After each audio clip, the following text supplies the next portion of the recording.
ओम शांति। आज 3 अगस्त 2025 की मुरली सुनते हैं। बाबा ने कहा, मीठे बच्चे, सत्य पंडा आया है तुम्हें सच्ची सच्ची यात्रा सिखलाने। तुम्हारी यात्रा में मुख्य है पवित्रता। याद करो और पवित्र बनो। प्रश्न में बाबा ने कहा, तुम मैसेंजर व पैगंबर के बच्चों को किस एक बात के सिवाय और किसी भी बात में आर्ग्यू नहीं करनी है। उत्तर, तुम मैसेंजर के बच्चे सबको यही मैसेज दो कि अपने को आत्मा समझो और बाप को याद करो, तो इस योग अग्नि से तुम्हारे विकर्म विनाश होंगे। यही ओना रखो, बाकी और बातों में जानने से कोई फायदा नहीं। तुम्हें सिर्फ सभी को बाप का परिचय देना है, जिससे वह आस्तिक बने। जब रचता बाप को समझ लेंगे तो रचना को समझना सहज हो जाएगा। गीत है, हमारे तीर्थ न्यारे हैं। ओम शांति। अब हम सुनते हैं मुरली की मुख्य पॉइंट्स। पहला है याद और पवित्रता। बाबा ने कहा, यह एक सच्ची सच्ची रूहानी यात्रा है जो सच्चे पंडे निराकार परम पिता परमात्मा शिव कराते हैं। यह यात्रा कोई शारीरिक यात्रा नहीं बल्कि याद की यात्रा है। इस यात्रा का मुख्य आधार पवित्रता है। जो बच्चे पवित्र बनते हैं वही सच्चे तीर्थवासी हैं। विकार में जाने वाला ब्राह्मण नहीं बल्कि शूद्र है। दूसरा, परमात्मा का परिचय। बाबा कहते हैं कि तुम मैसेंजर संदेशवाहक के बच्चे हो। तुम्हें सिर्फ एक संदेश देना है, अपने को आत्मा समझो और बाप को याद करो। इस योग अग्नि से तुम्हारे सारे विकर्म विनाश हो जाएंगे।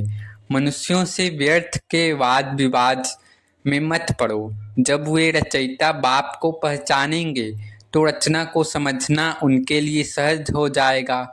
पहले उन्हें यह समझाओ कि गीता का भगवान कौन है। तुम्हारी मुख्य जीत इसी बात पर होनी है।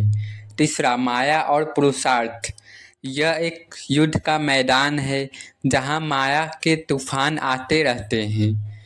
सबसे बड़ा दुश्मन काम विकार है। इस पर जीत पाने से ही तुम जगत जीत बनेंगे। ब्राह्मणों की माला पवित्र आत्माओं की गिनती नहीं बन सकती, क्योंकि माया के तूफानों में बहुत गिरते हैं। अभी किसी की भी कर्मातीत अवस्था नहीं है। सब पुरुषार्थी हैं, ऊपर नीचे होते रहते हैं। जो कच्चे हैं वे गिर जाते हैं।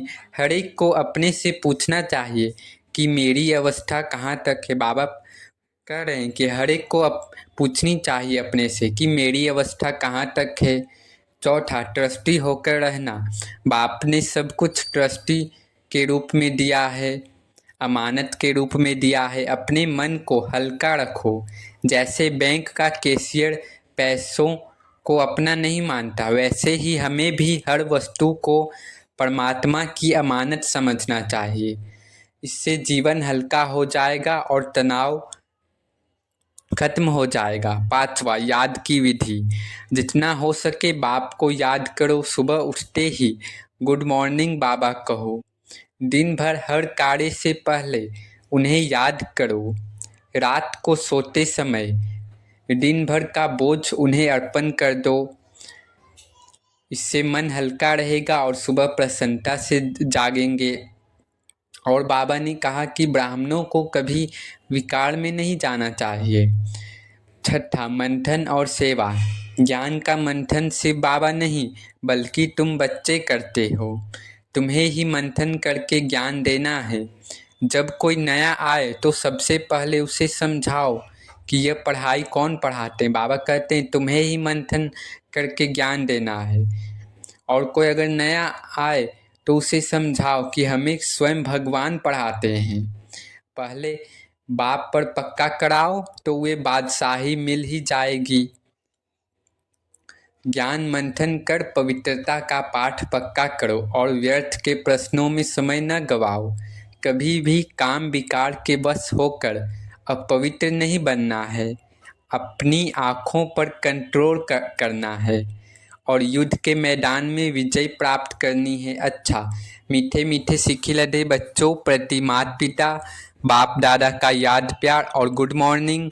रूहानी बाप की रूहानी बच्चों को नमस्ते। धारणा के लिए मुख्य सार। बाबा ने कहा, सच्चा सच्चा पवित्र ब्राह्मण बनना है।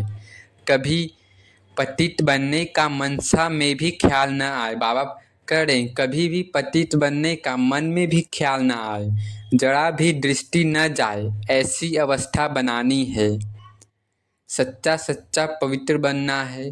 दूसरा, बाप जो पढ़ा रहे हैं वह समझानी बुद्धि में रखनी है। जो विकर्म करने की आसुरी आदतें पड़ी हुई हैं उन्हें मिटाना है। पुरुषार्थ करते करते संपूर्ण पवित्रता की ऊंची मंजिल को प्राप्त करना है। बाबा कह रहे हैं कि पुरुषार्थ करते करते संपूर्ण पवित्रता की ऊंची मंजिल को प्राप्त करना है। वरदान है, कारण का निवारण कर चिंता और भय से मुक्त रहने वाले मास्टर सर्वशक्तिमान भव। कारण का निवारण कर चिंता और भय से मुक्त रहने वाले मास्टर सर्वशक्तिमान भव। बाबा कहते हैं, वर्तमान समय अल्पकाल के सुख के साथ चिंता और भय यह दो चीज़ें तो हैं ही। जहाँ चिंता है वहाँ चैन नहीं हो सकता और जहाँ भय है वहाँ शांति नहीं हो सकती।